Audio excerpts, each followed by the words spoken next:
Everyone, welcome to Watch and Carry. So in today's video, we're going to be fitting a part onto my Onewheel Plus that is technically for an XR, and that part is the V3 float plates by the FloatLife.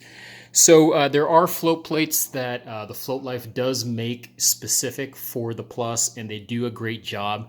The reason why I went for these V3s is they not only have this flat portion here where my index finger is touching, but they also have this raised lip that provides extra protection to the angled parts of the bumper. And those angled parts on these plates are not present on the standard float plates that you get for the Plus. Now, some things to note are these are not a direct fit. So you can see here that this is my front foot pad underneath. This is the plate, and if we fit this on top, you can see that the reason why these are only compatible with the XR is that there is a gap over here. And the reason there's a gap is on the XR, it has a thicker bumper here, but also the bumper extends into here. That's why to make these work on the Plus, they recommend that you get the protective bumpers first to fit over here to replace the stock Plus bumpers, and then you can put these plates on. Now, I didn't want to buy two pieces of protection, and I had found out online that you can make these fit. So what we need to do basically is eliminate that gap. Despite that problem with fitment, the holes, however, line up perfectly. So let me grab a light here. You can see here, the holes will appear as gold. So you can see here that that hole lines up, that hole lines up, that one, if we move just a tad, will line up, and that one will line up as well. So that's a great thing. It's just this little angle that we have to get rid of. So what I've already done for the rear foot pad is fitted it, and you can see here that the fitment is actually pretty good, right? So we have a little bit of a bump here, but nothing too bad and nothing that's really that noticeable. Certainly better than this one over here. So how did I do this one over here? Well, what I recommend you do is you're going to need a few tools. You're going to need an oven. You're going to need some vice grips. These may or may not be required. I just do them to add a little bit of a better fitment. And then you're going to need different hardware. So with the V3 plates, again, remember these are for the XR. The FloatLife gives you a bunch of screws here, or bolts, and the hex tool here. But these are too long to fit this onto a Plus. So you can just ditch these away. You need to go to your hardware store and buy a couple sets of screws.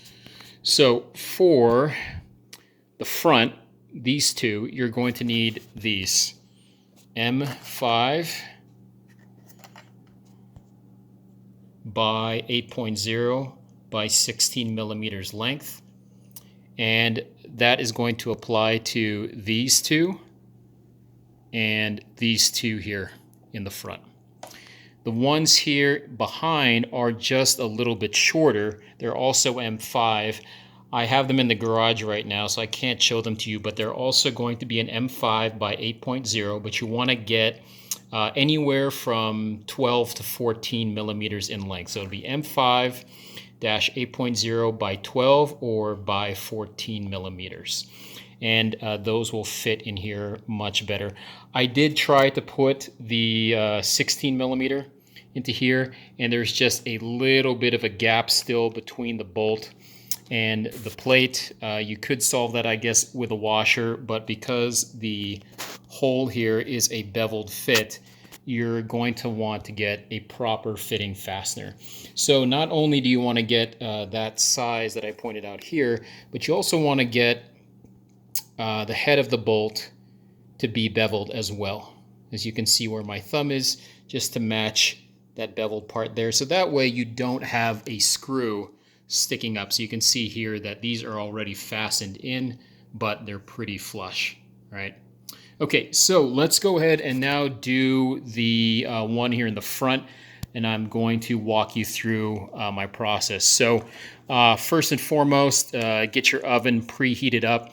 I recommend going to 250 or 225 degrees, which I have there. Get something to lay the float plate on top of, and I just put a piece of foil in there, and then I would recommend you put the float plate with the bottom part facing up, right? Just like that. We're going to leave it in there. We will set a timer, and you're going to put that for 3 minutes. So I'll check back with you guys in 3 minutes. Okay, so we are at 3 minutes. Let's go ahead and pull it out. This actually isn't too hot, so you probably don't even need oven mitts for this, but we'll go ahead and put that here. And then what I'm going to start doing is doing the front fasteners first. So let me see how I can do this so you can see. There we go. Yeah.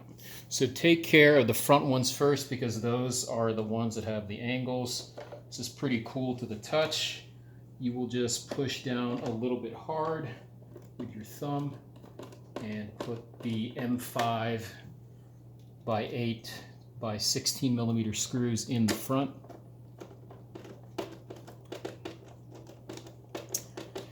And the reason why we are baking this, obviously, is to make the material more malleable, and that way there's less chance of this cracking when you are trying to close down that gap in the plate.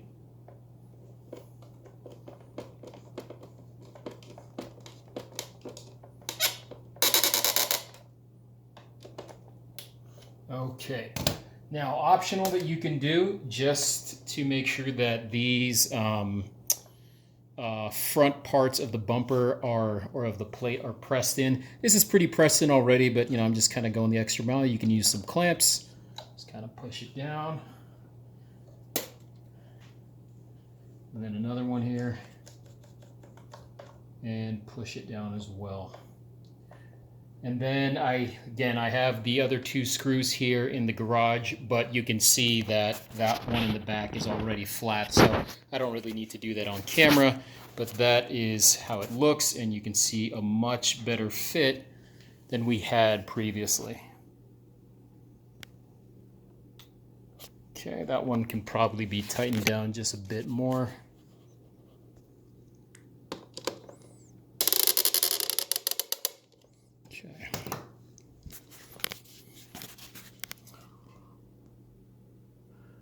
Now looks pretty good.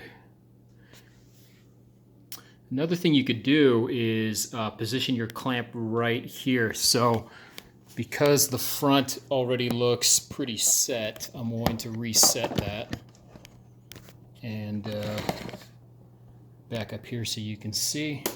Take my vice grip and put that right over there.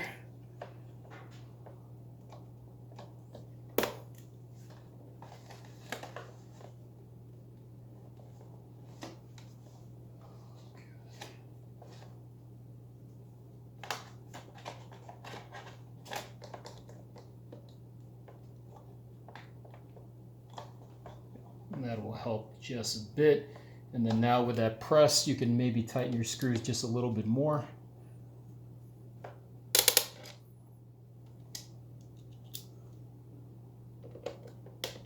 Okay, and then just let that sit. I don't know how long you want to let that sit for. I would say maybe, I don't know, 10 or 15 minutes. By the time it cools down to the touch, it should be in the shape that it's going to be in. Let's see, what else is I going to mention?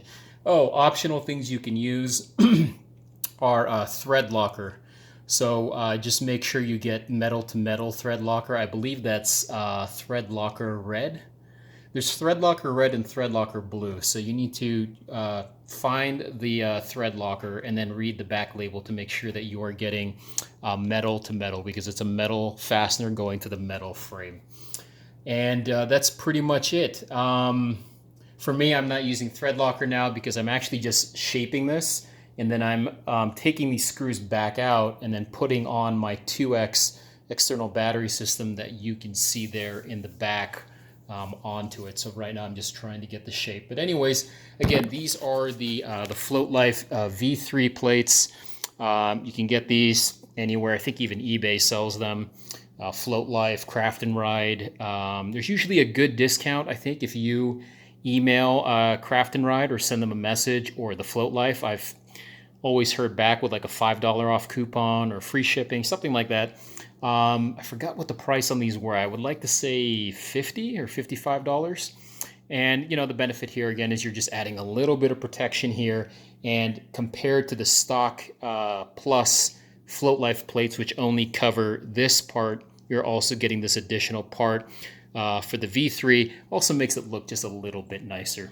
All right, guys, if you have any questions, feel free to put them down below, and I will try to get to them. And as always, have fun, be safe, and I'll see you on the next one.